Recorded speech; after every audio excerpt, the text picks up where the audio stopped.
called to order. New Jersey Open Public Meeting Law was enacted to ensure the rights of the public to have advance notice of and to attend meetings of public bodies at which any business affecting their interests is discussed or acted upon. In accordance with the provisions of this Act, the Business Administrator Board Secretary has caused notice of this meeting to be published by having date, time, and place thereof posted on the bulletin board of the municipal building, communicated to Herald News, the Record, and filed with the clerk of the Borough Court. Roll call, please. Mr. Carr. Here. Mr. Clevito. Here. Mr. Doyle. Here. Ms. Ehrentraut. Here. Ms. Goff. Here. Ms. Mulkey-Colson. Here. Mr. Palouse. Here. Ms. Vega. Here. Mr. Totaro. Here. Mr. Goff. Here. Thank you. All rise for pledge. Pledge allegiance. United States of America, and to the republic for which it stands, one nation, under God, indivisible, with liberty and justice for all. Thank you.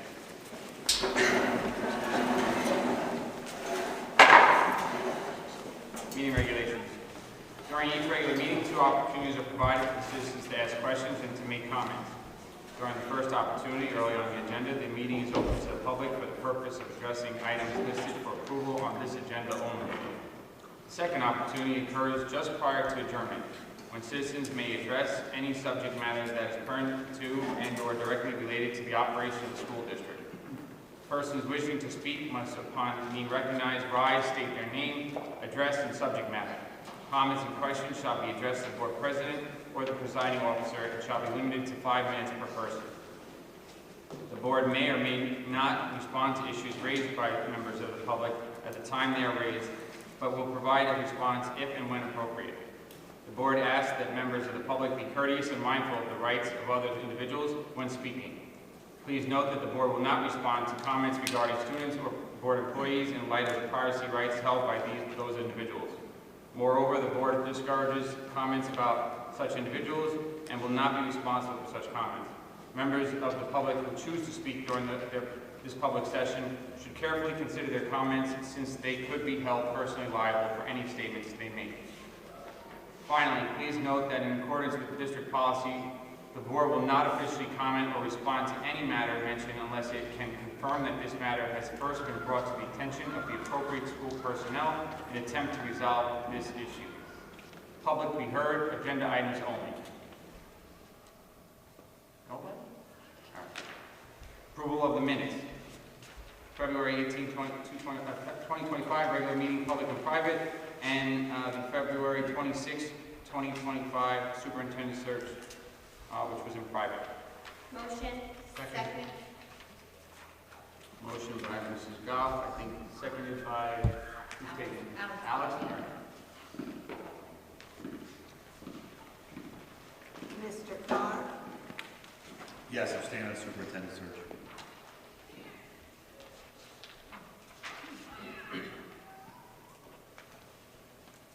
Mr. Clevito. Yes. Mr. Doyle. Yes. Ms. Ehrentraut. Yes. Mrs. Goff. Yes. Ms. Mulkey-Colson. Yes. Mr. Palouse. Yes. Mrs. Vega. Yes. Mr. Totaro. Yes, and I also abstain on the superintendent search. Correspondence.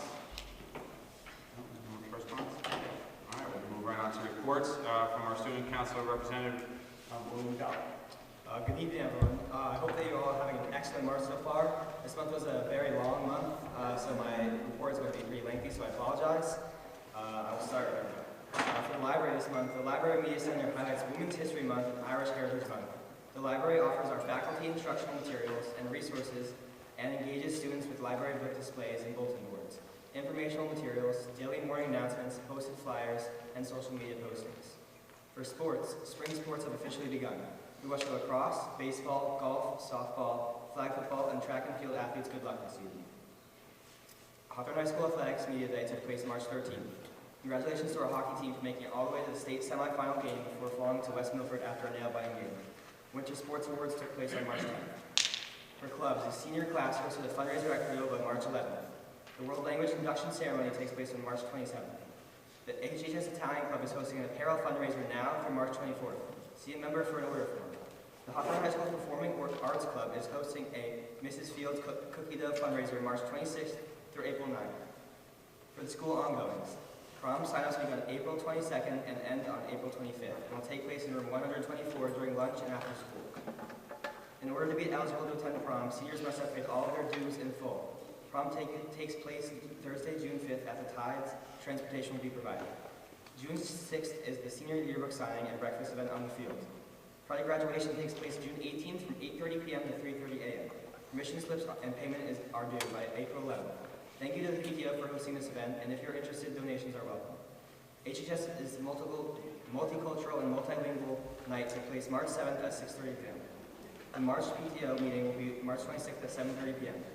Pocketbook Bingo hosted by Project Graduation and the PTO takes place on April 5th. Congratulations to Junior Gianna Scola for being awarded the Governor's Award in Arts Education for Dance. She is one of only 8 students in the state to be awarded this honor. Congratulations Senior Caleb Zunick, Junior Aiden Tata, Sophomore Kamar Clyburn, and Freshman Ryder Eheen for being named the March Students of the Month. The Bears Decisions Instagram page is officially up and running. The Hawthorne High School College Fair takes place March 20th, 6 to 8 p.m. SATs took place March 8th. NJGPA testing took place March 10th through the 14th. This year's musical Anastasia takes place March 21st through March 23rd. Congratulations to Mark Cooper for being selected as a Passaic County Unsung Hero for this year. And congratulations to HHS alumni Xavier Clavijo for earning first place in William Paxton's sales triathlon. That's all. Thank you. Thank you. And Dr. Streeter, superintendent's report. Okay, thank you. So I have a few people we're going to be recognizing tonight, but before we get to that, I just want to share a couple of items and a little bit of overlap from some of the things that Will just shared. So I want to also congratulate Mark Cooper. Mark Cooper was recognized as the Hawthorne High School Unsung Hero. So let me explain what that is. The Passaic County Education Association and the Passaic County School Boards Association host an event every year called the Unsung Hero Award. And that recognizes students who demonstrate strength of character and personal resilience, particularly those who have overcome challenges and made a positive impact, often during difficult times. And Hawthorne High School was extremely proud of Mark and I was happy to be part of the ceremony along with Ms. Herrentrout and Ms. Mulkey-Kultzan. We attended at Manchester Regional High School where Mark was recognized, and Mrs. Banker Ross was able to get up and speak about Mark. And there was a whole ceremony, there was a picture taken, and there's a video that's available as well, which I shared with the board members. It was a great night, and Mark was well deserving of that honor. So we're just really happy for Mark, and really proud to be, I was really happy and proud to be part of the ceremony. I just want to, again, commend all of our athletes. We had our Winter Sports Awards, as Will mentioned, on Monday, May 10th at Hawthorne High School. As always, I want to thank all of our student athletes who worked hard and committed themselves to our athletic programs. And of course, congratulate all those who received honors and awards during this winter season. I can't believe spring season has already begun. Practices are already underway for spring season. Hopefully the weather will continue to cooperate and allow our athletes to remain outside, as the weather's been somewhat cooperative. We also want to remind everyone that our girls flag football team will be competing again this spring at Hawthorne High School, along with our baseball, softball, spring track, lacrosse, and golf teams. And finally, I want to thank our broadcasting class for putting together the highlight video that they do every year, which was part of our winter sports ceremony. They do such a great job of creating those highlight videos each season that are then presented at our sports awards. So thank you to the Broadcasting Club. Just a reminder for all our 5th grade parents that the Hawthorne Police Department is hosting a leadership camp. It's a 1-week, 30-hour program run by the Hawthorne Police Department and overseen by Sergeant DeLallo. There are police officers that are actively engaged with our students as part of that program, along with some of the Lincoln Middle School personnel. Registration is now open, and application forms are available. You can go on the borough website and reach out to the police department for more information. I would strongly encourage parents of fifth graders will be incoming sixth graders next year to take advantage of this wonderful program. It's very worthwhile and will benefit your children as they enter Lincoln Middle School. The other thing I want to just update everyone is about our budget. Tonight you'll see on our agenda that we'll be approving our preliminary budget. I call it preliminary because the process is the board will be approving the budget tonight. The budget then gets submitted to the County Office of Education for their approval, and then we will have a formal public hearing at the end of April to talk about the real specifics and details of the budget. All right? But tonight is a preliminary approval to be submitted to the county for their approval. But just to give you an idea of what we face with our budget, you know, each year we face as a school district, and all school districts, not just Hawthorne, face challenges of rising costs while being limited to a 2% tax levy cap. Fortunately, here in Hawthorne this year, we did receive an additional $223,628 in state aid. That's great news for us. However, you may remember that last year we lost $884,000 in state aid. So if you think about it, we're actually still $651,000 behind where we were 2 years ago. So even though we got a little bit more this year, we're still $651,000 short of where we were 2 years ago. So, and as we all know, we face rising costs of health benefits that are out of our control, out of district tuitions, utility costs, as well as salaries and other things that go up every year. So it did require us to make cuts in the area of about $500,000 in order to make our budget work this year. In addition to that reduction, we'll be taking advantage of some available health care adjustment funds and some bank cap funds that are available to the district. And we'll also be reallocating some maintenance reserve funds that we have to support our current budget. Again, I won't be getting into specifics of that tonight. If you're interested in hearing more about the specifics of our budget, we will have a meeting on April 29th, which we will be live streaming. You can watch it on our YouTube channel, and that will outline the specific details of the 25-26 budget, like I said, in detail specifically. I do want to thank our interim BA, Mrs. Ratcliffe, for her efforts. You know, Pat started with us at the very end of January, which made the timeline to develop this budget a very condensed timeline. Typically, we work on this budget for months.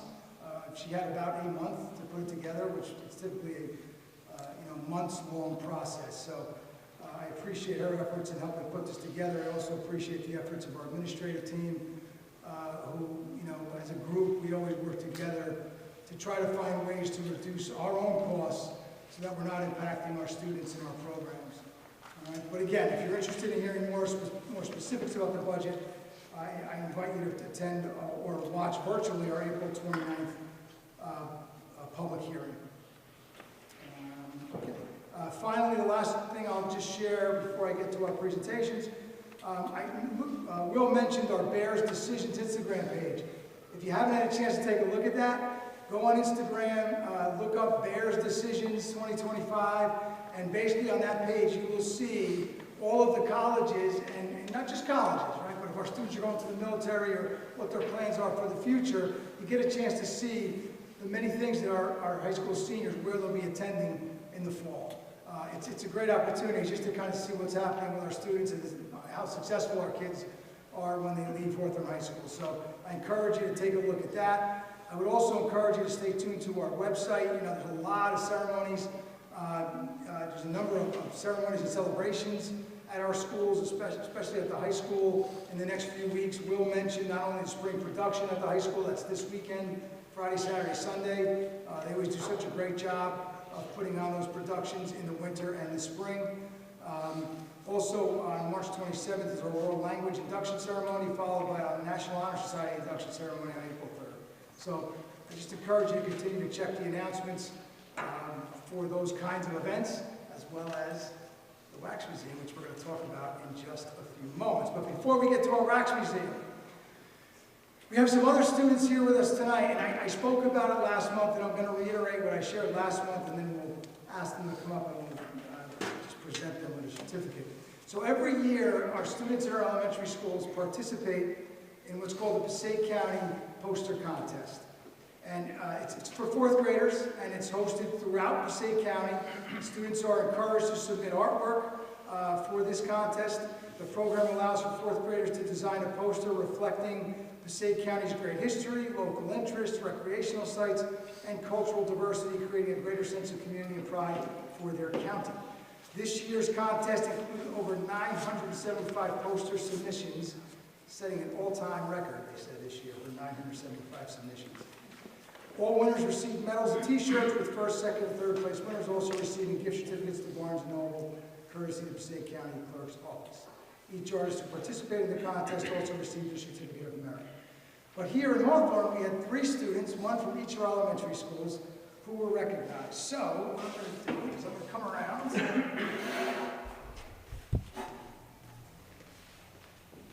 And I would just like to recognize the 3 elementary students from Hawthorne that were recognized as part of this poster contest. So first, I want to introduce and congratulate a 4th grader at Jefferson School whose artwork was actually selected to be on the poster this year for the month of July.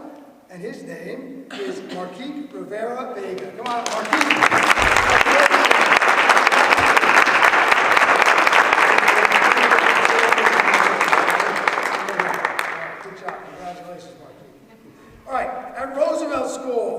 We had a 4th grader who was recognized for honorable mention, and her name is Cara Renoso.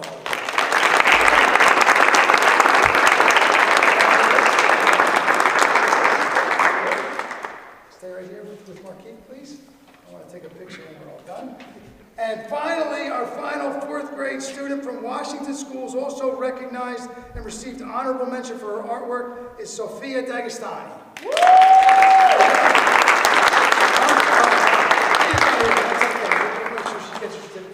So if you guys, Mr. Pateri, you can come around and take a quick picture.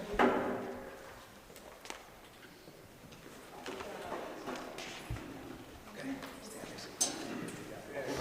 Hold up, open your hands up. Put it around like that. Awesome. There you go. All right.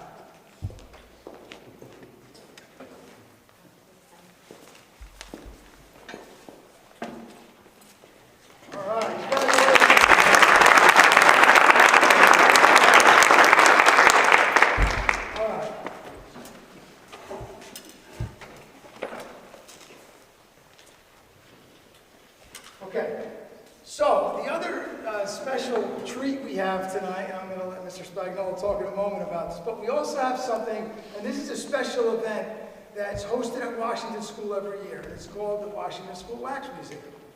This has been, oh God, how many years has this been going on? It's been going on for longer than I've been here 10 years, and it started well before my time, the Wax Museum.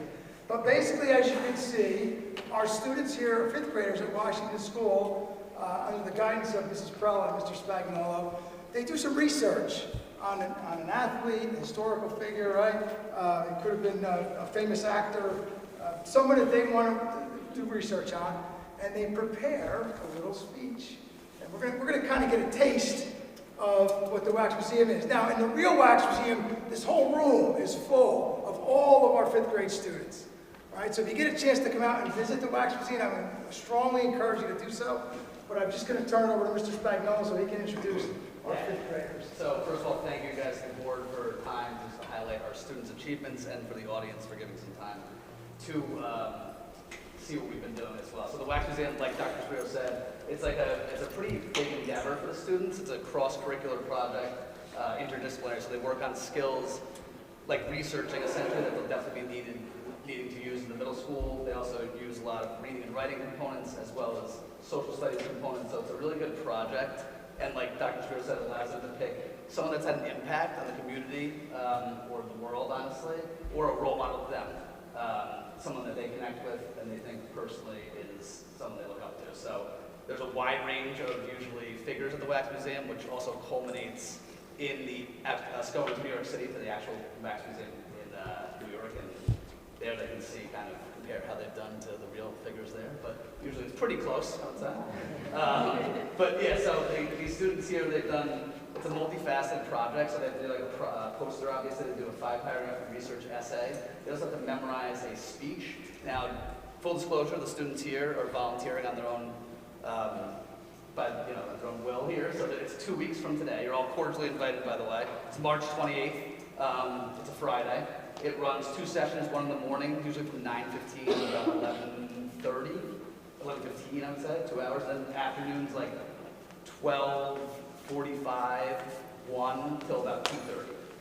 So there's 2 big gaps for people, hopefully, that can take the time, and it's the middle of the day, to come see all the hard work that pays off here. And we do have a little preview of the speeches now. 2 weeks early, so, but they've been working very hard. We wanted to highlight all their hard work for you guys tonight. So, Mr. Derek, you wanted to do the honors?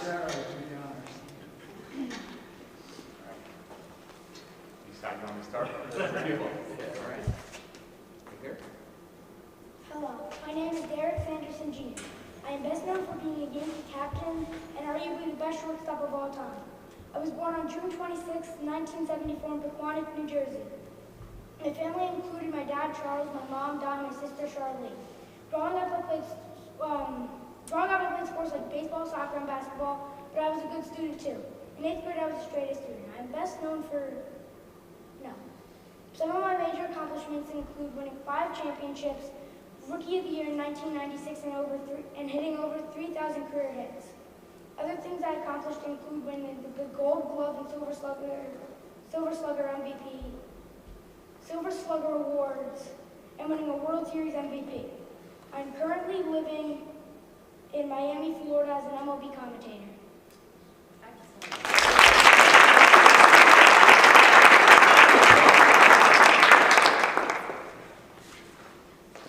Hello, my name is Albert Einstein. I am best known for being one of the most brilliant people in the world.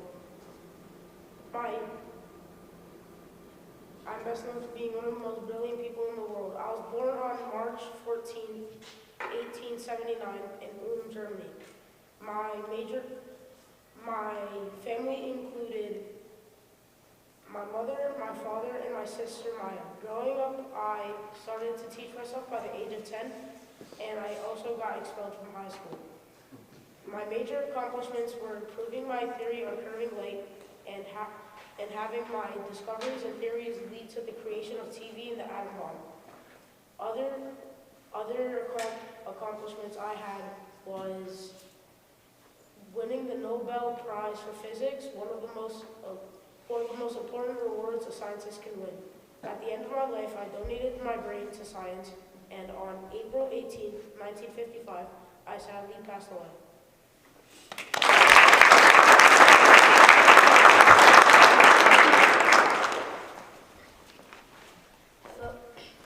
Hello, my name is Caitlin Clark. I'm best known for being one of the greatest female basketball players in the world. I was born on January 22nd, 2002 in West Des Moines, Iowa. My family included my mother Annie, my father Brent, and my 2 siblings Blake and Colin. Growing up, I was introduced to basketball at a young age. I would often be seen playing competitively with my 2 brothers. I even played on travel teams. In high school, I won Little Miss Iowa, which is given to the best female player in the state.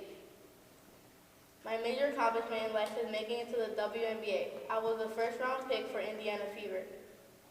Other of my accomplishments are winning Naismith Player of the Year,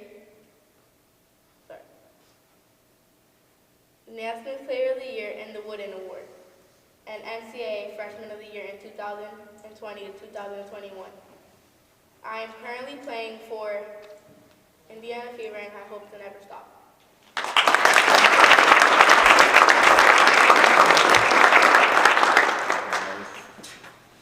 Hello, my name is Taylor Swift. I am best known for singing songwriting. I was born on December 13th, 1989 in West Reading, Pennsylvania. My family includes my mom Andrea, my dad Scott, and my brother Austin.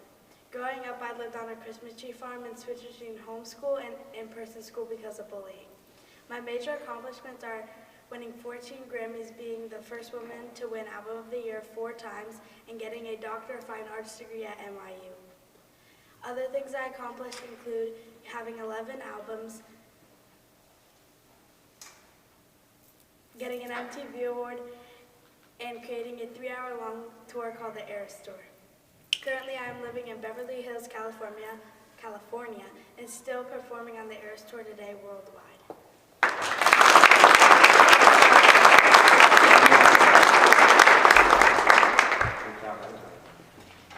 So guys, great job. Very impressive. You're 2 weeks early. You guys are ahead of the game. You're doing great, right?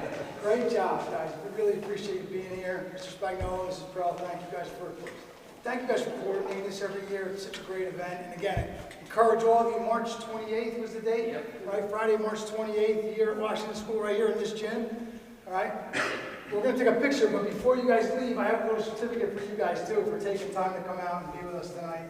We appreciate it. We're so glad we got a chance to see and hear your presentation. All right? So first, I want to just ask Sophia, or Caitlin Clark, I should say, come on up.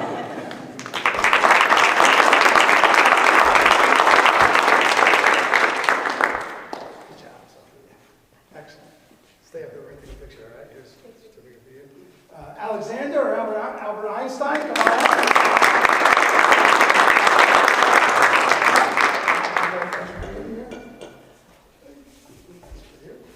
Thank you. Kevin, Derek Jeter.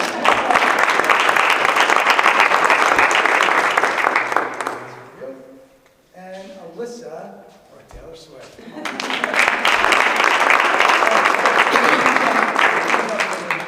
Like this, just flip around. There's yours.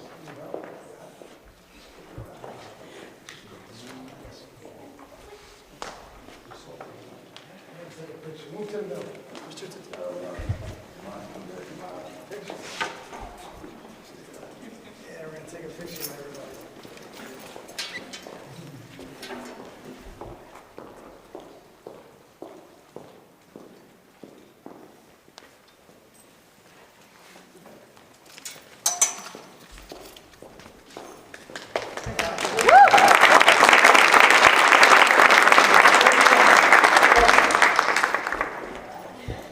So I think we're going to take just a 5-minute recess. All right, Mr. Terrell, we'll take a 5-minute recess, all right, and then we'll come back. Thank you all for being here. We really appreciate it. Congratulations for our poster contest winners. Thanks, guys. Have a great night.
to control with curriculum instruction. Mrs. Goff. Thank you, Mr. President.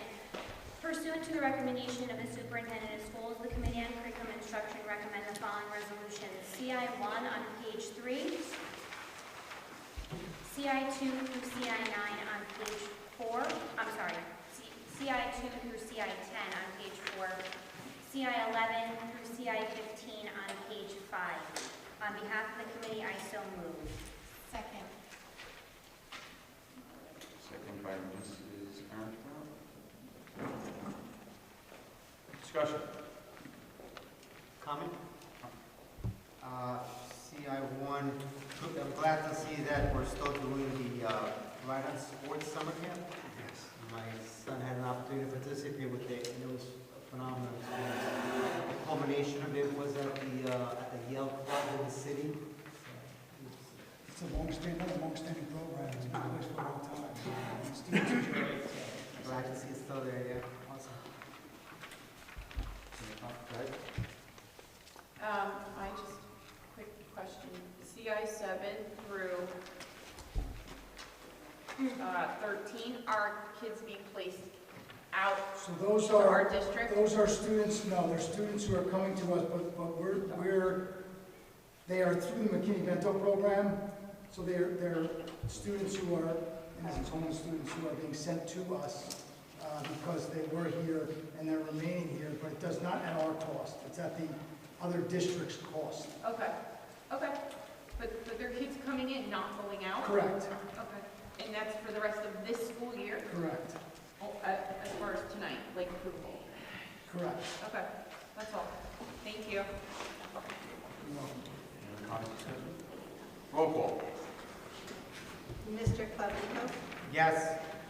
Mr. Doyle? Yes. Ms. Arentrapp? Yes. Mrs. Goff? Yes. Ms. Mulkey Goldzan? Yes. Mr. Palouse? Yes. Mrs. Vega? Yes. Mr. Carr? Yes. Mr. Totaro? Yes. Motion passes. Personnel, Ms. Armstrong. Thank you, President Totaro. The following resolutions are pursuant to the recommendation of the superintendent of schools. P1 on page 5, P2 through P10 on page 6, P11 through P20 on page 7, P21 through P26 on page 8, and P27 on page 9. On behalf of the committee, I so move. Second. Seconded by Mr. Carr. Comments or discussion? There are several new hires here, so as always, I'd like to welcome them to the district. One of the wires is in the back. Mark Gonzalez, our new computer tech. Welcome. Yeah, welcome. Thanks for coming. Anybody else? Roll call, please. Mr. Doyle? Yes. Ms. Arentrapp? Yes. Mrs. Goff? Yes. Ms. Mulkey Goldzan? Yes. Mr. Palouse? Yes. Mrs. Vega? Yes. Mr. Carr? Yes. Mr. Clavijo? Yes. Mr. Totaro? Yes. Motion passes. Thank you. Finance and Administration, Mr. Covino. Thank you, Mr. President. Action items pursuant to the recommendation of the superintendent of schools, the Committee on Finance and Administration recommends the following resolutions. On page 9, F1 through F6. On page 10, F7, F8, F9. On page 11, F10 through F12. On page 12, F13, F14 on page 13, up to F17. On page 14, F18 through A2. On behalf of the committee, so moved. Second. Seconded by Mr. Palouse. Comments or discussion? Yes, Mr. President. So I wanted to comment that I'm happy to see we have the shared agreement roller rink back on the agenda tonight. Hopefully it will be approved and all will be happy. I also had a quick question about F9, which is the Employer State Health Benefits Premium Delay Option. Is this a one-time occurrence where we collect interest on delaying payment, or? No. What happens is the state allows us 2 months to not pay our bill. We have to, in the first 2 months, we have to pay the employee contributions over to the state.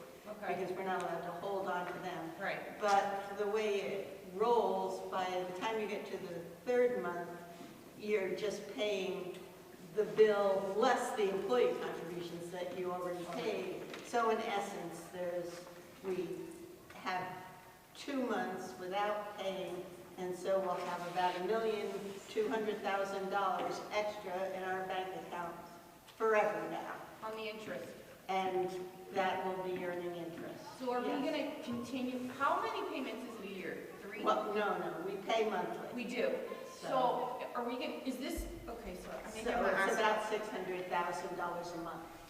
So is this a one-time thing, or is this for the next school year? Forever. This is forever we're approving this? Yes. And there's no penalties? Right. I just never, everybody do it. Well, when Just I was a at loophole you Patterson, know. Patterson did it, and then when I moved to Fairlawn, I had Fairlawn do it, and Yeah, Vernon do it when I was in Vernon. right. Yeah, it's a no-brainer. Yeah, I couldn't believe that we could do that. It's kind of shocking. I mean, you can Google state health benefits premium delay resolution, and the state provides the form for you to Wow, do it. that's wonderful. Thank you for So- bringing that to our attention. It'll go into effect like 60 days from when I send the state the resolution, which will be tomorrow. Okay, and obviously there's no effect to any health insurance for No, the employees. it absolutely doesn't affect any of our coverages. Okay, excellent. My last question was about F6. This, I don't know if I'm saying this wrong, Advocate School Support Solutions. Yes, So we currently have a contract with Pontonian correct. that I would, speaking for myself and experience, not maybe as the whole board, but are very happy with and have been for many years. This company we would hire to then look into Pontonian and, Well, part of the responsibility of the business administrator is overseeing that contract. And because we have a cost-plus contract, right, technically, I'm responsible for making sure that Pontonian is complying with all the federal and state purchasing rules when they buy stuff for our food service. And also, the agricultural department has rules about that we have to observe the food service operation and make sure that they are complying with the different rules, such as food has to be kept at a certain temperature Right. while it's being served, and the refrigerator and freezers have to be kept at certain temperatures, and when the staff are ringing up the children's purchases, they're to make sure that the children are getting a complete meal, because if they don't get the complete meal, then we have to charge them an a la carte price Right. instead of getting it free or reduced, like Right. if they had the complete meal. So there's an awful lot of kind of nitty-gritty things that have to be checked, and Advocate will help us do that. They know all the rules, and they were in Fairlawn, and I found them very, very helpful. so they're not actually looking, like, when I hear checks and balance, I think of finances. They're not necessarily looking into that and finding us money? Not really. Okay. They're making sure we're in compliance, and that, if you're not in compliance, you can always end up losing the funding. And we do get, the free and reduced lunch. The state and the federal government give us a bunch of money for that, toward that. So I guess my question is, isn't that in our contract with Pontonian? So then why do we need an outside company monitoring them No, they can't. doing what they're supposed to be doing already? I'm supposed to be monitoring them. Okay. And frankly, I don't have the time to do it.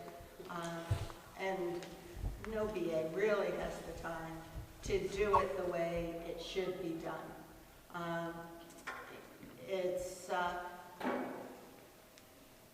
It's time consuming, and knowing all the rules and regulations inside out, it's hard.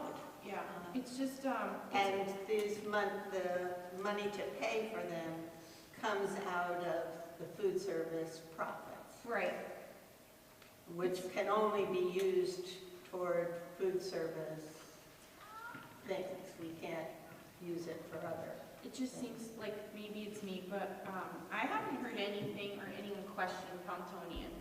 It has nothing to do with whether or not we like Pontonian.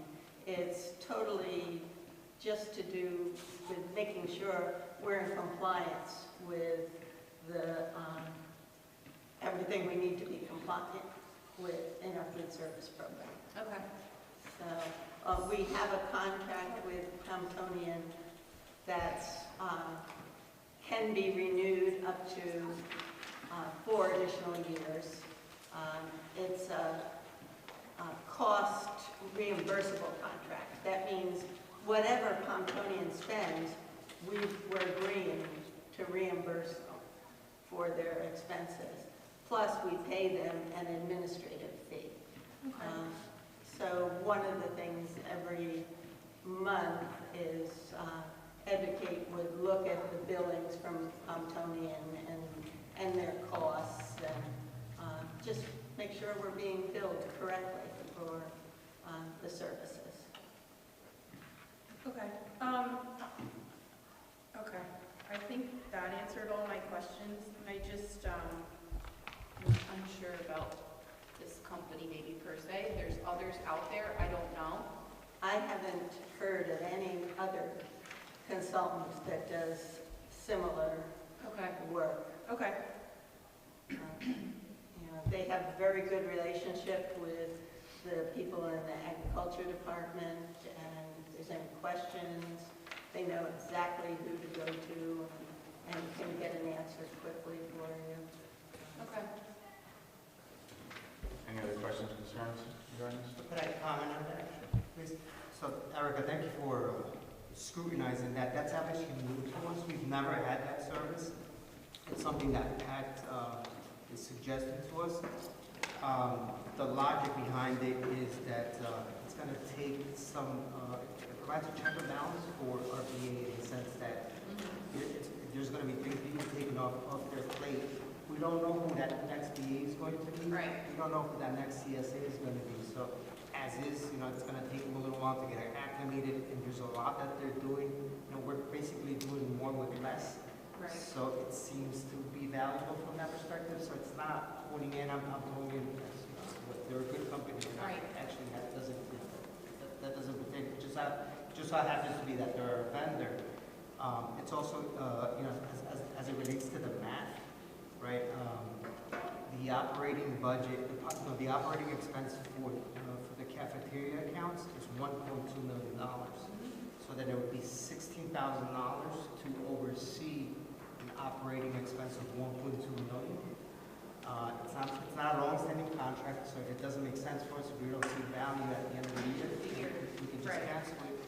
And also, as Pat mentioned, the money that is in that account can only be used for cafeteria-related items. So it's not taken away from it's not taken away from the main operating budget. And as is, we have about $400,000 in that reserve account. Oh, yeah. So it almost makes sense. I think like 40K a year, right? Surplus, that account? Well, Like 40,000 a year surplus? it was during the pandemic we got a lot of money. Okay. This past year, the net income was $18,500 For the year? for the year. So it's, okay, so that's basically this contract. And you can't use that money anywhere else, and you have Right. $400,000 in reserves at that point. And you can't use that money This seems to be like a good use of that money. I have a question about that. Is there any way we can just do the 5,400 for the remainder of this school year and not sign on to something for next year now? Or if we have the money in the reserve anyway, see how it goes for the remainder of the school year before How we effective commit they are and reevaluate. 16,000, yeah. that a possibility, It's just though? a question. I don't, if it's a possibility. It is a possibility. I mean, if we could do But- that, that's a great way to see it. You know, I'm the one who's going to be, Right. you know, utilizing them. Them. And from my previous experience, my recommendation would be to continue them on through the next year. And the thing is, you have a seasoned BA that's letting us know that, they need help from their end with what they have on their plate. And so, as an intern, she's a retired person in the position, and she's communicating to us that there's a need for additional help in that respect. And so, I think that should be taken into consideration. I guess you're right, Alex, and they just don't know enough about it. And from what I read, it seems, just after finding them on the agenda, it seems like a lot of people who do use them are using them when they're going out to bid or looking into whether they want to, in-house custodians versus using a company and outsourcing their like things like big changes. So I thought they were more of that. So I just don't know enough about them. They do help with going out to bid when it's time to go out to bid. But they charge more, Of course. for that service. Makes sense. We're really happy with our custodians, so that No, I part of wasn't suggesting that. their services Yes, no. is not something that we're looking at We all. tap into tomorrow. It's just, I asked my assistant, she asked me the same question, what do they do? Yeah. Because she thought they would be more focused on possibly changing our food service provider. And I explained, no, that wasn't the case. And she said, yeah, she had gone out for the required food service observations. And I said, do we ever check about temperature of Right. the foods and the refrigerators? And she looked at me like I was crazy. So I think it's a very valuable service that they offer. I guess I didn't realize that was the VA's responsibility. Yes. And It's been the it sounds PA's kind of done it. ridiculous, to Since be I've been honest. here, it's been the PA who's done it, yes. Yeah, Yes. So right. it is. That makes sense. Yeah. Like you would do that. But in my other district, I did go out for the observations with Advocate. Okay. But, and so I know some of the things that are required. Wherever food is served, we have to have a poster on the wall that says Right. something about justice for all. Right.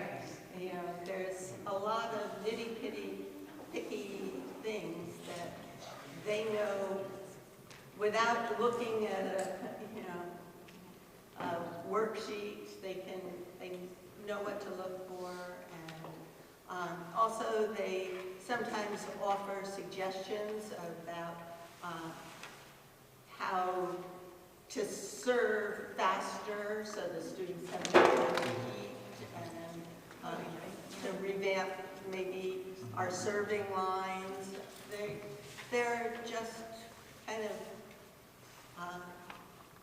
really good consultants for the food service operations. And I do know that pretty much everybody who has Comptonian likes the Comptonian food. They have the reputation of having really good school food. Yeah. So Okay.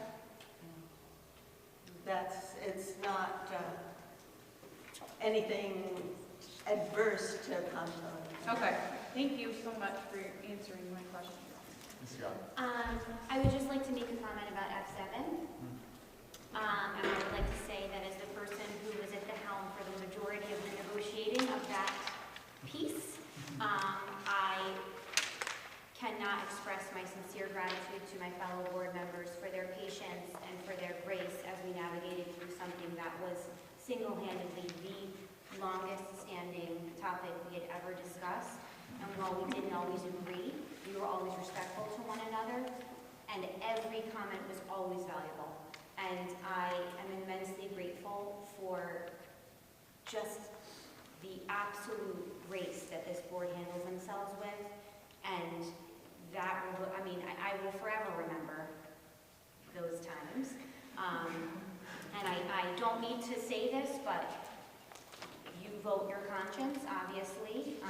Again, every comment that was made in any direction was always valuable, and we really did the absolute best that we could for over 2 years.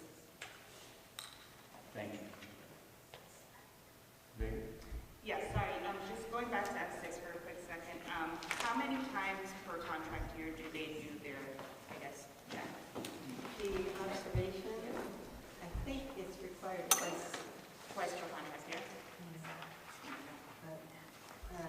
We just got our renewal contract from Hawthorne, so they're going to look that over and make sure that the cost calculations in it are correct before it comes to the board next month.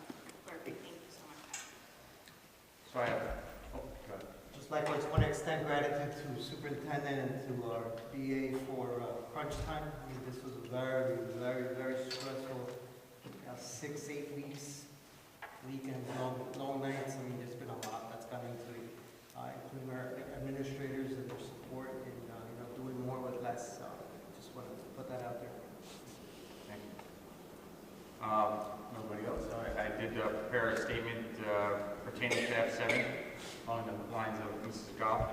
And on behalf of the Hawthorne Board of Education, I'd like to take this opportunity to address the agenda item F7 that has been reviewed, analyzed, and evaluated in great detail.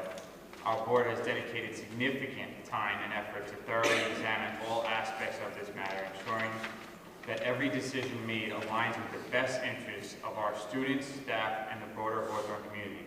We recognize the importance of careful, data-driven decision-making and have considered all relevant factors to ensure that our actions will have a positive and lasting impact on the educational environment. This comprehensive review process reflects our commitment to transparency, accountability, and excellence in serving the needs of our district. Again, I want to thank each of my fellow board members for the time and dedication that has gone into many years of deliberation that we put into this item on your vote. So, with that, roll call, please. Ms. Aaroncock? Yes.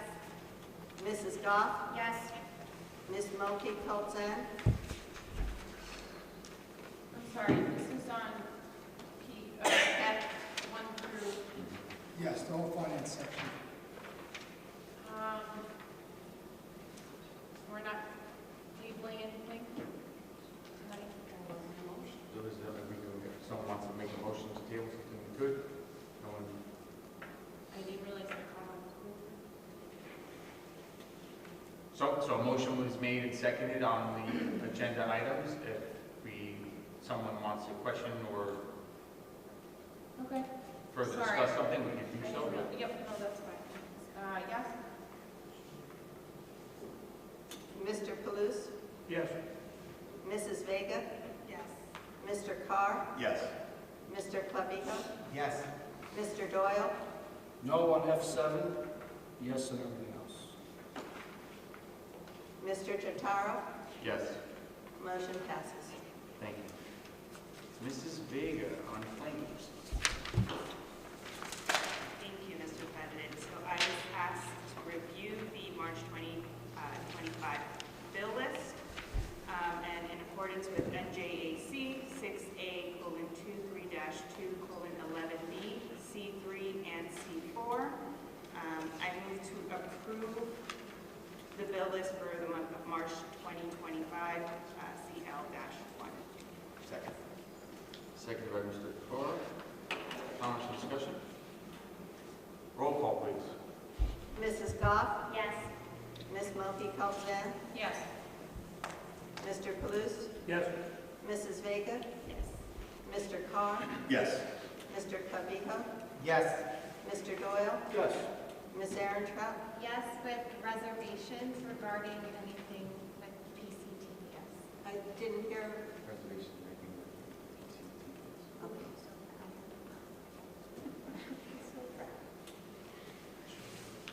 Mr. Totaro?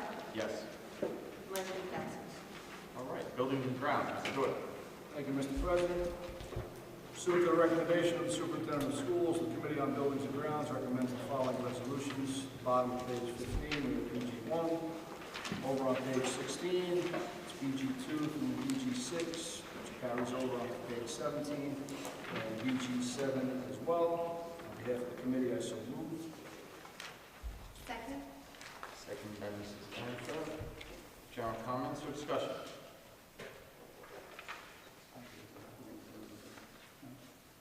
All right, if I could just comment on a couple of things under buildings and grounds, just to clarify a couple of items. So, just for the public's knowledge, so if we, as you saw on F14, we approved withdrawing money out of our capital reserve account, and that is an account where we've saved money over the years. We have about $3 million in that account. We're now pulling some of that money out. There's no impact to the taxpayer to pull that money in a capital reserve in order to help us do some of these projects.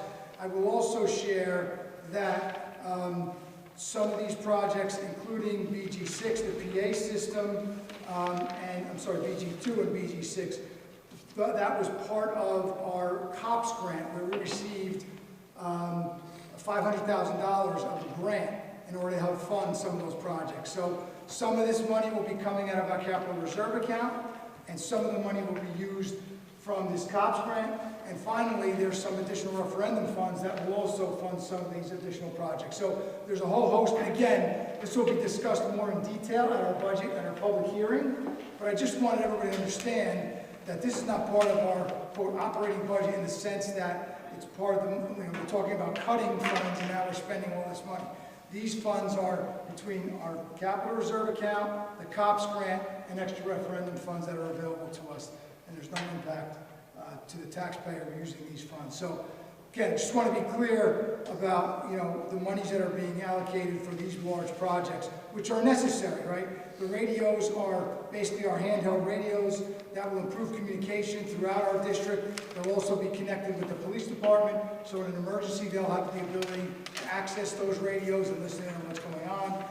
The PA systems, that's every PA system in every school district, in every school in our district.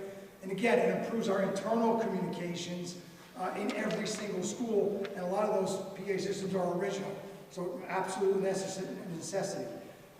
We're also, you see on here, vape sensors or environmental sensors, which are vape detectors that will be installed in our middle school and high school going forward. So a lot of great things happening through these projects and being funded, again, through grants, through our extra referendum funds, and through our capital reserve account. So I just wanted to clarify that for the public. And again, I'll reiterate all of that at our public hearing in April.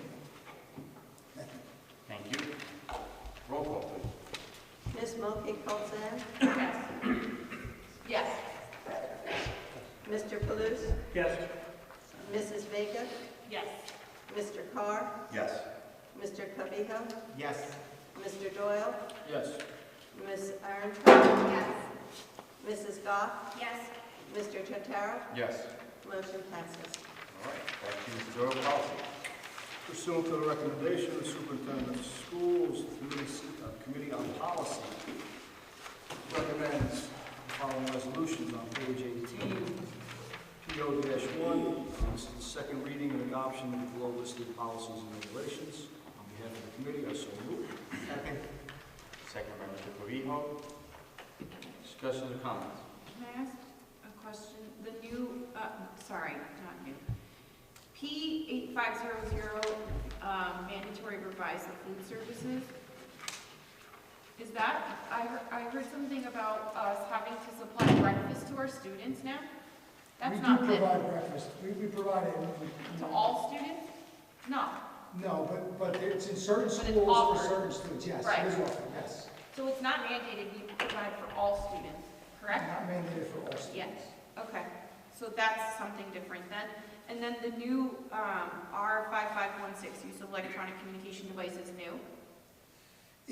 There's a new, it has to do with, I have to look back, but I believe it had to do with all cell phones. I watched all these electronic communication devices. Okay. I think it used to actually be more specific to like cell phones, but they're expanding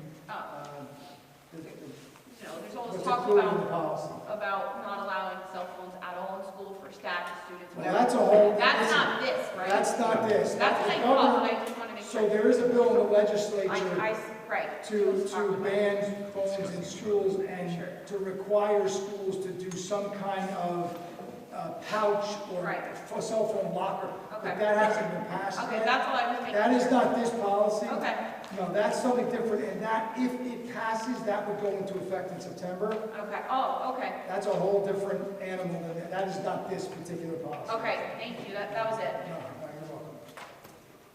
Any other comments, discussion? Roll call, please. Mr. Kalous? Yes. Mrs. Vega? Yes. Mr. Carr? Yes. Mr. Pavito? Yes. Mr. Doyle? Yes. Ms. Aarontrout? Yes. Mrs. Goff? Yes. Ms. Mulkey Coxan? Yes. Mr. Totaro? Yes. Motion passes. All right, committee and liaison reports. Go to Mr. Carr for legislative. Thank you, Mr. President. Only 8 pages of legislation tonight. It's like 14 Fonto at least. It's not nice. Visually impaired. The Assembly Education Committee met Monday, March 10th, and approved the following bills. School counselor certification A3424 would establish several requirements related to school counselor certification and employment. The bill defines the role of the school counselor as someone who recognizes and responds to the need for mental health services that promote social and emotional wellness and development for all students, and is tasked with designing and delivering a comprehensive program for school counseling that promotes the achievement of students. Instruction on cursive handwriting, Bill A3865, would require beginning in the first full school year following signature of the bill, the school districts incorporate instruction on cursive handwriting into the curriculum for students in grades 3 through 5. The curriculum would need to include activities and instructional materials that would help students become proficient in reading cursive and writing in cursive legibly by the end of 5th grade. Scholarships for public service, A3984. This would establish the Jersey Strong Public Service Scholarship Program to provide scholarships to eligible students who are employed in the public service sector experiencing critical workforce shortages. The bill requires the Commissioner of Labor and Workforce Development to establish a list of eligible public service sectors experiencing critical workforce shortages, which may include employment in public schools. Cell phone and social media policy, A4882 and S3695 as amended would require cell phone and social media guidelines to be developed by the New Jersey Department of Education and a policy to be adopted by each school district. Under the bill, the Commissioner would develop guidelines applicable to students enrolled in grades kindergarten through 12 concerning students' use of cell phones and social media platforms. The amended bill clarifies that the Commissioner shall consult with various stakeholders, including the NJSBA, when creating the guidelines. Prior to the amendments adopted on Monday, the bill directed the NJDOE to develop a model policy rather than guidelines to which each board shall have to adhere. At a minimum, the guidelines shall provide age-appropriate and grade-level differentiating guidelines concerning limiting and prohibiting student use of cell phones and social media platforms, prohibit non-academic use of cell phones or social media during classroom instruction, be consistent with state and federal law, including accommodations provided in a student's individualized education program, Section 504 Education Plan or Student Health Plan, address permitting student use of cell phones in the case of an emergency or in response to a perceived threat of danger, addresses smartphones, cell phones, and only text or voice and other relevant devices, including smartwatches, list options that may be utilized by a school district for cell phone storage, including lock pouches and cell phone lockers, provide guidance for a school district to establish network-based restrictions to prevent the use or access to social media platforms, and detailed protocols for communicating the district's policy concerning student use of cell phones and social media platforms to students, their families, and teaching staff members. The bill would also require each Board of Education to adopt a policy concerning student use of cell phones and social media platforms. Policies to be consistent with the guidelines developed by the Commission. Let's see.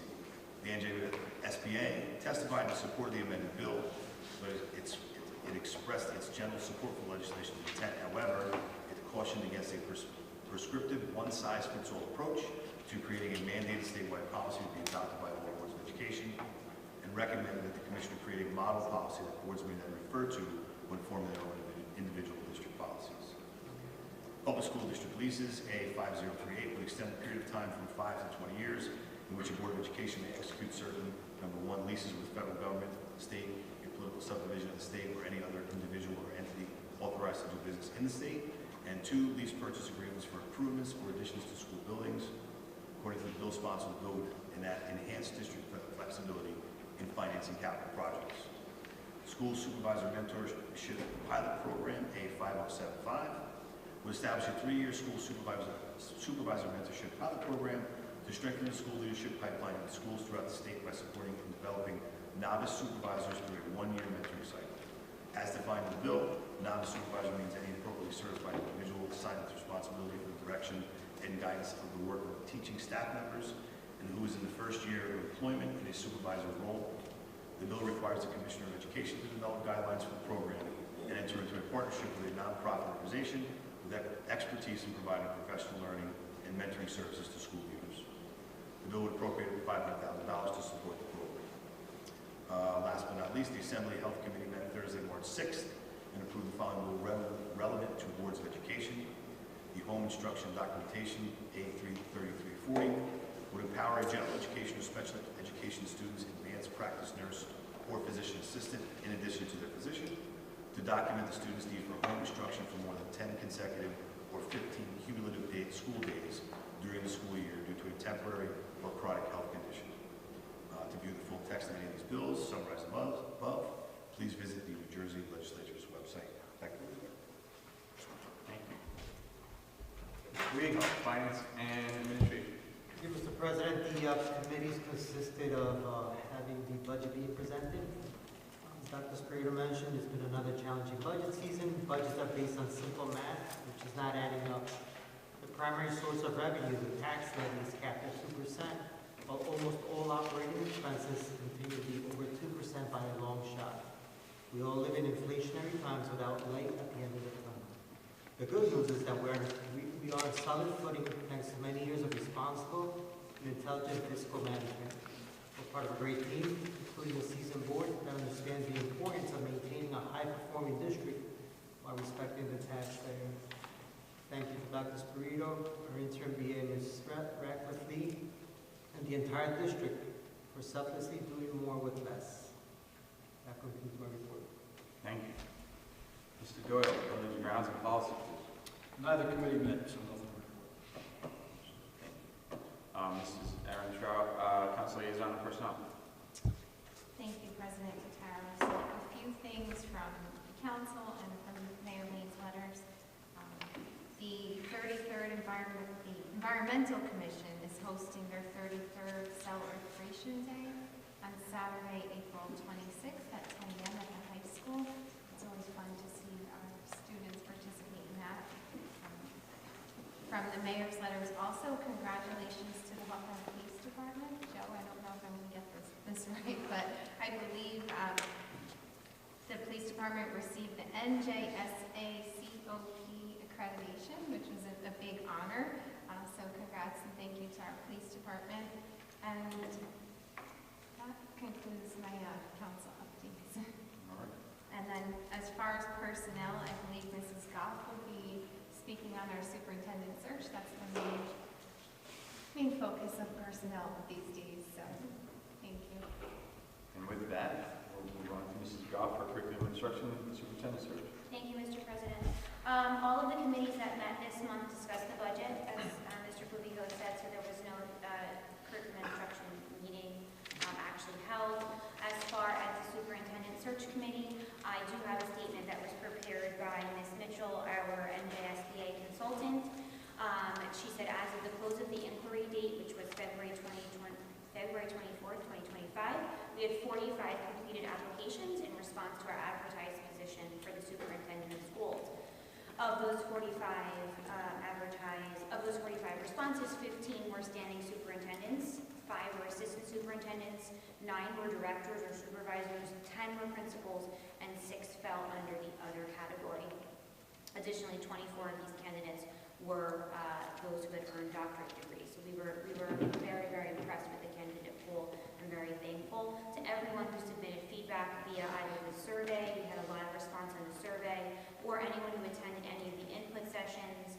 We did have 2 community members attend, but we did have many faculty members attend the faculty sessions. We made that a priority to get that sort of feedback. That's why we hired the company, because we didn't feel we had the time or the means to get feedback. And we did have student sessions as well. The input was compiled into a data sheet for us, and the committee did review it. Really great feedback, and we're very appreciative to the community, the staff, and the students who took the time to give us that feedback. Interviews are taking place this week, and move on to next week, and we hope to have a candidate to put forward at one or the other of the April meetings. Great, thank you. All right, this is Melissa Pelton for NJSBA and PCSBA. So for NJSBA, this Friday is the Women's Leadership Convention, which I will be attending in Princeton. Should know where I'm going. And then for Passaic County School Board Association, like Rick said and Jen also mentioned, we attended this past Monday, and it was pretty amazing. There was quite a number of really incredible kids that were recognized as unsung heroes, and it made me hopeful. I left happy and smiling for our future. Really incredible kids who have been through quite a bit and are, quietly still helping others and fighting through it and smiling. So it was my first time going, and it was really nice to be there in person and see it. That's it. Thanks. All right, Mr. Palouse, you have CPAC and PTOs. Thank you, Mr. President. We'll start with Roosevelt School. Starting March 24th through April 3rd, Roosevelt PTO will be participating in a fundraiser with the chocolate box. You can see the Roosevelt School PTO Facebook page for the order forms. Orders must be in by April 3rd, and you will pick up your orders directly at the chocolate box at 190 Warburton Ave on Thursday, April 10th through Saturday, April 12th. Again, you can see the flyer on the Roosevelt School PTO page. And we are very close now to the CPAC 7th Annual 5K Color Run Walk, which is, again, May 4th. We're less than 2 months away, so if you haven't marked your calendar, please mark your calendar, and hopefully you can come out. It's a great event every year. Again, that's May 4th. It's a Sunday. And for the high school PTO and project graduation, there's 2 combined events. There is a raffle ticket, and I apologize because I have to jump around here. A raffle ticket being sold $20 for a Louis Vuitton Never Full PM bag. It's valued at $1,960. So again, for $20, you have a chance of winning, really a great gift. So look for anyone selling that. I'll try to post it on my Facebook page as well. That drawing is going to be April 5th. Winner need not be present, but you can combine that with the other event that's at the Boys and Girls Club, and it is the Pocketbook Bingo event, which is one of the biggest fundraisers we have for project graduation. Again, there's a flyer here. You're not going to be able to see it on there, but if you can go to the high school PTO page, again, I'll try to post it as well. There's a $30 entry fee. There's 12 bingo games, booklets, everything that's required to play with the opportunity to winning. It's BYO food and beverages. So again, that's a combined for the project graduation. On top of that, we're also looking for business sponsors. So if you know anybody, if you own a business or if you know anybody that would be willing to participate and sponsor the project graduation, that would be appreciated as well. Again, it's a very exciting event for our graduates. Every year, they have a great event to go to, and we do need your support. So if you can look out for those couple events, I'd appreciate that. And then we'll round it off with Washington PTO is having a double good popcorn sale. There's a lot of creative flavors. Just to name a few, there's Butter Believe It, White Cheddar Go-Getter, and My Main Cheese. But again, there's a lot more as well. If you're interested, please reach out to students or parents of here at Washington School. 50% of the sales will go back towards the 5th grade. Again, the whole school is participating, but the money does go towards the 5th graders to help with their project graduation and t-shirt sales, etc. So again, it's a good event, eat some popcorn, and help out Washington School graduation. That concludes our report. Thank you, Mr. Blues. Highly recommend the white cheddar. White cheddar? Highly. You're saying it wrong now, I'm sorry. It's not white cheddar. What is it? White cheddar, go get her. Oh, sorry. All right, with that, public be heard. At this time, members of the public may ask questions or make comments on educational issues or school matters. No? It's my first time here, so I don't know how to do this, but my name is... Come to the Right podium. here. Oh, thank you. This is, my name is Chad Sheridan. I'm one of the news teachers here in elementary school. I'm a news teacher at Washington, and at Jefferson, I'm also the band teacher at Jefferson. And so there's a small line item detail that I just want to say thank you to the Board of Ed. I don't know what goes into it, but I know that's been happening for God knows how many years. But I'm a member of the Hawthorne Caballeros Drum Duo Corps this year. And in high school, I was a member of other drum corps. And being a part of those groups helped push me and make me want to become a music teacher. And that's one of the reasons why I'm standing here today as a music teacher for these two great elementary schools. So the fact that you guys have allowed the Caballeros to utilize the Hawthorne High School space is incredible. And as someone who's working trying to push the elementary kids up to the high school so that we can have an even bigger band program up there, post-COVID especially, I think it's great that they're there to see. I mean, I see kids, playing around at the high school. I've seen, former students over there. So the fact that they can just see such a great musical ensemble performing, and I'll even be there, wave at them, mid-rehearsal. I think it's really awesome that you guys allow them to continue to rehearse the Hawthorne High School. So I just wanted to say thank you. Thank you. Thank you. Anybody else? All right. In tradition with Mrs. Goff style, we're going to go to the general comments, new business, old business. Just as you go around, just please state which one you are going to do. And I will start with Mr. Palouse. I just want to kind of reiterate what some of you guys said already. Thank the committee. It was a long grind, but it's important that the public knows that we were in this to have a positive resolution. And although some negative comments have come out over time, it's important that people realize that we were always trying to do the right thing for the greater good of the community. So thank you for everybody who was actually on that committee, participated. And again, thank everyone, Mr. Dr. Sprito, our VA, and everyone who worked tirelessly at a very fast pace this year to get the budget resolution done. I don't know how you guys did it, but thank you. That's all. Okay. 3 comments from me. Just wanted to mention the multicultural night again. Sorry. It was a huge hit. I want to thank Dr. Trebona. I know I'm part of the Diversity Alliance Committee, and we met, and in the planning and preparation, we didn't know what to expect, right? And it far exceeded our expectations. I'm getting messages constantly from neighbors, parents, everyone that they can't wait for next year already. So we've set the bar. So great job to everyone in the district. And thank you to the families who really shared their cultures, their foods. It was awesome.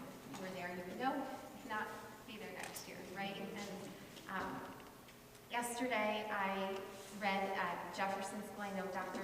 Drowski was here. I was going to thank him for always welcoming me at the school. There was a pep rally with our high school cheer team there, and I had the 3rd grade class right after that, so they were so excited, and it was cool to see from their perspective, the different levels of our school systems all coming together. 2 of the boys were fighting over who would be the bear when they get to high school, so it was fun to see. So thank you to our cheer team, and also thank you for bringing up the Caballeros.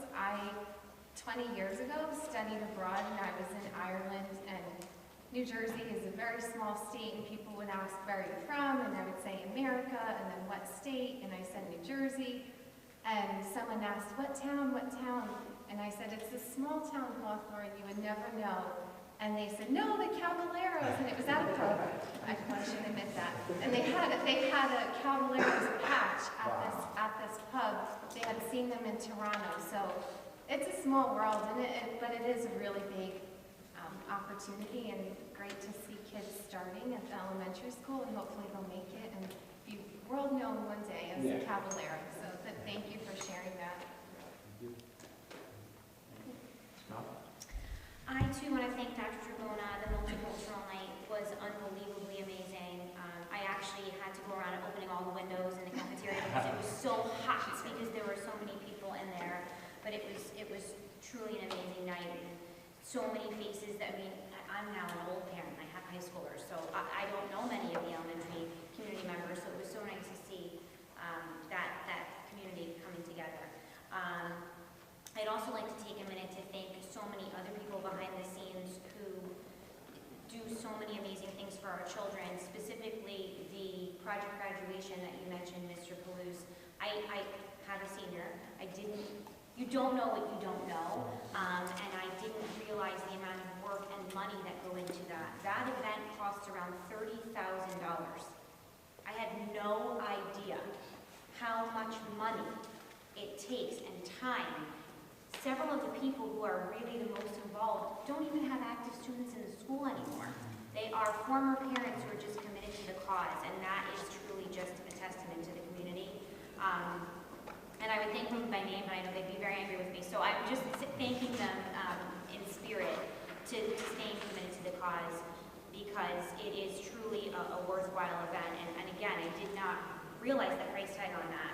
And maybe me saying that high price tag will encourage some people to donate or to contribute, because it's not just a fun event. It is a fun event, but it is designed to keep our students safe and keep them out of, harm's way and trouble the night that they graduate. So it's multifaceted. I would also like to take a minute today. I'm also a teacher and I work in a different district, but today at my faculty meeting we had a member of Medical Essential Diagnostics come and speak with us, and I am going to reach out to them on behalf of the Hawthorne Public Schools and ask them to come present at faculty meetings here. But they are now offering a program called Save My Life, which actually is offered to all first responders, police, firefighters, EMTs, and it is a totally free, covered by insurance and then covered by the clinic, 3-hour cardiopulmonary exam, extremely detailed, and it is designed to really look at you as a person and make sure that you're healthy and that you have everything you need to move forward. Again, I'm going to ask them to come. They came and presented to all of us, and we filled out a little form, but it sounds like a really great opportunity for teachers, and they're now including teachers as first responders in that whole. So it's a great service, and I will get that information to Dr. Sprito, but I'm gonna reach out to the contact that I got today. Again, totally free, covered by insurance, and then whatever insurance to cover the clinic picks up. But they said it's about a 3-hour exam, so it sounds really great. And thank you to, as Ms. Ehrentraut pointed out, the cheer coaches really have done a wonderful job, and many other people in Hawthorne have done a wonderful job of trying to get our children excited about events going on at upper levels, and I think this is another great idea.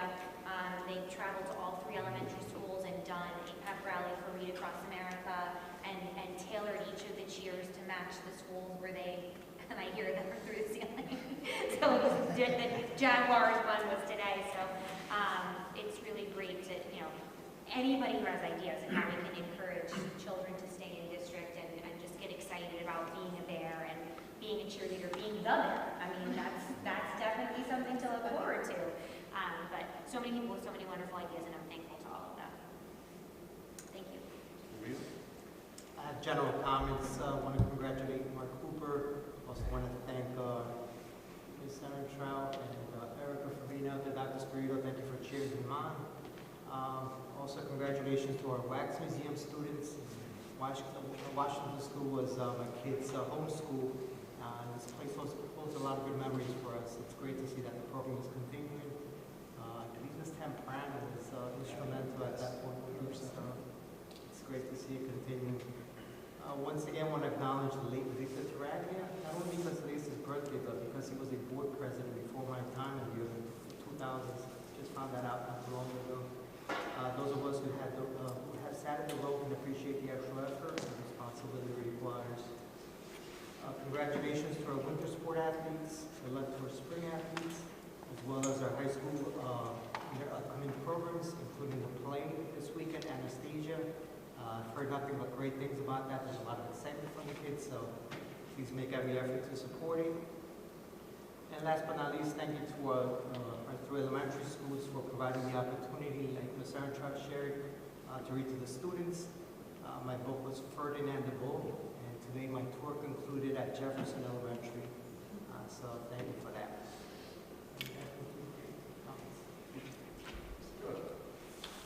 Comments? Couple. First and foremost, I just want to extend lots of thanks to Dr. Spirito, our business administrator, Pat, and finance committee, and all of our administrators and staff, everybody who contributed to helping craft the budget. We all know that it's an arduous process. It gets harder and harder every year. But, everybody had to play a significant role. Fortunately, doing more with less, and so we can get to those magic numbers. So much gratitude to everyone for that. With regards to something we've talked about in the past, highest and best use of our school facilities, particularly our athletic complex. We've talked about it in length previously. I do recall that we asked for a survey to be done. We asked our engineers to get something done. I don't think we've gotten that back yet, have we, Dr. Spirito? We have not. We received like a preliminary report about, I think it was before the holidays. We have not. I'll follow up with solutions, but we have not gotten any formal from them. That would be great, thank you. And in conjunction with that, I know we talked previously about involving the public. The fact that we have spent 2 years or more on this topic of the roller hockey rink and all that it encompasses. This agreement that was passed on our end tonight still has some time to go, still has to be passed by another entity before it moves and becomes solidified. But there are quite a few caveats to it, and not that I feel I need to justify why I voted no, but I want to justify why I voted no. I couldn't come to terms with all of the language in the agreement. There were things in there that I just think were not in the best interest of the school district and all the stakeholders, students, staff, athletes, coaches. We've had a problem over the years. The town has had a problem over the years with athletic space, both on high school, on school level, and townwide with our recreational programs. Most recently with the high school, we lost our rights to use the softball field over at Rayette. We lost it to the county. So we know firsthand what it's like to lose a piece of valuable property. We have a problem with our football field being overused. Somehow we still manage to make that lawn look great, especially come graduation time. But with all of the teams utilizing that field, it is a struggle. That forces us to. We have to pay the county to use Rayette Field for the girls softball team. We have to pay the county for the permits for, I believe, lacrosse to use their field.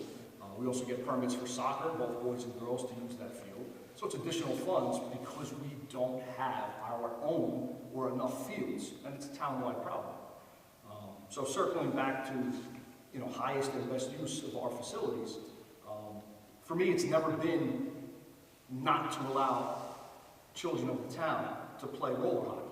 For me, it's been the location of the roller hockey facility. It exists on Board of Education property, very valuable property, the only developable property that we still have for the Board of Education, okay? Roller hockey is not a high school sport. It's not a varsity sport. It's not recognized at all, okay? It's a Board of Rec sponsored sport. Matter of fact, roller hockey here in town, some could even say borders along club status, okay? And the last thing I want is to deny any child the right to play any sport here in town. I just don't feel that the burden of sustaining a Board of Rec program should fall on the Board of Education. And that's basically what has happened. That roller hockey rink was constructed back in 1996. May have been a great idea back then, but we're 25 plus years behind us now. Things change, needs change, times change.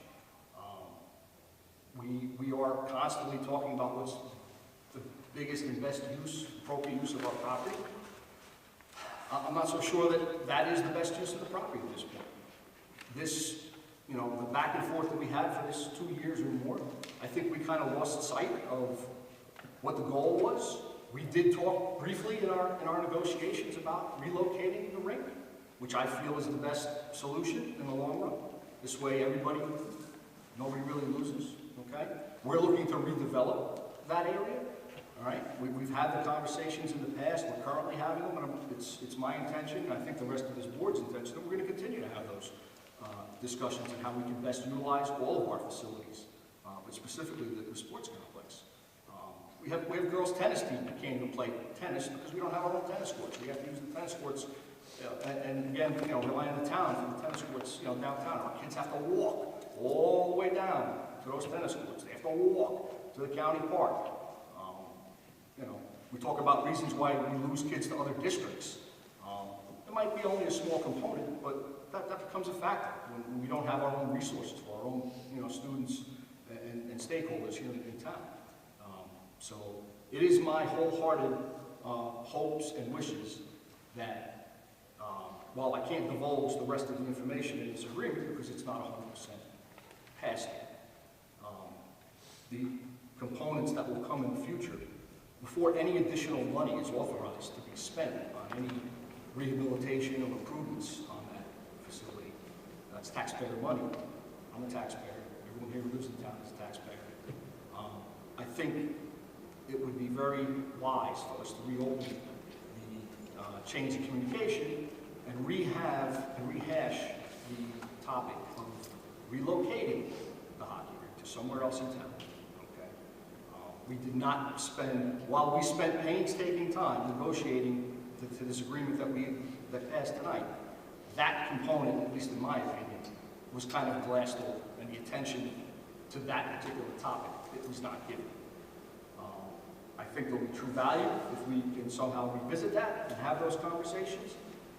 Because while this is labeled a shared services agreement, while it's my opinion, I will not put words in anyone else's mouths up here, we get little to no value out of having a roller hockey rink on our high school athletic complex. Okay? Sure, it's beneficial to a very small section of our community, but to the larger section of the community, what was referenced earlier tonight about doing what's best for the most and as many people as we can, I think this agreement falls short in some of its components with regard to that. So again, I'm not against anyone playing roller hockey. I'm against where the roller hockey rink is located. I think it's overspent. It's welcome.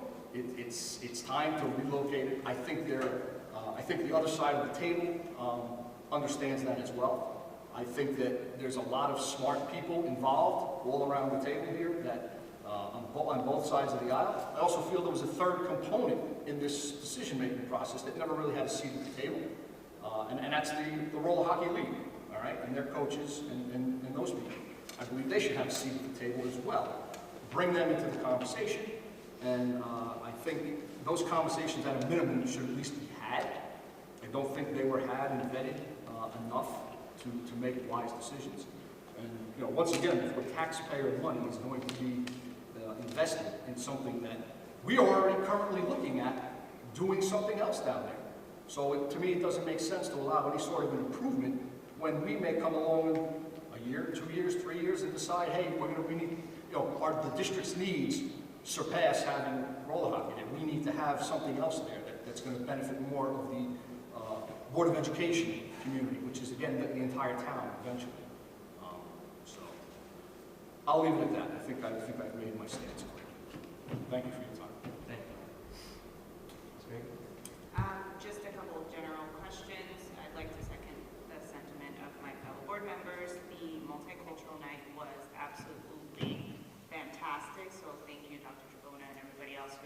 helped. I was able to not only go as a community member and walk around, but I also was able to have a table with a fellow parent, and I think that the feedback, the excitement of the children, the parents, I saw people who didn't even have children in our school district that were just community members who stopped by because they saw the amount of cars parked around the high school and they wanted to see what the fuss was about.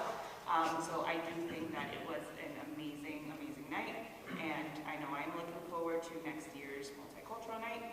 I would like to congratulate Mark Cooper, our unsung hero, and also congratulate our elementary school students who were recognized tonight. I think it's very important that we not only focus and celebrate our high school students and all of their achievements and everything they will achieve, but also shine some light on our elementary school students and our middle school students because they are our future, right? So I think that it's amazing that we did that, and I just want to say congratulations to all of those students. What else do I have here? I want to thank Pat and Dr. Spirito with all of their hard work with the budget, and welcome all of the new hires. So thank you. I'm good. Last one said. I appreciate us having kids to recognize at the board meetings. Congratulations to the kids who are recognized tonight, and I appreciate Dr. Sprito for adding that to our board meetings. I think we should do that every month. Different categories of kiddos to recognize, like you said, high school, middle school, elementary. My son did this with Steve Jobs at a wax museum many years ago.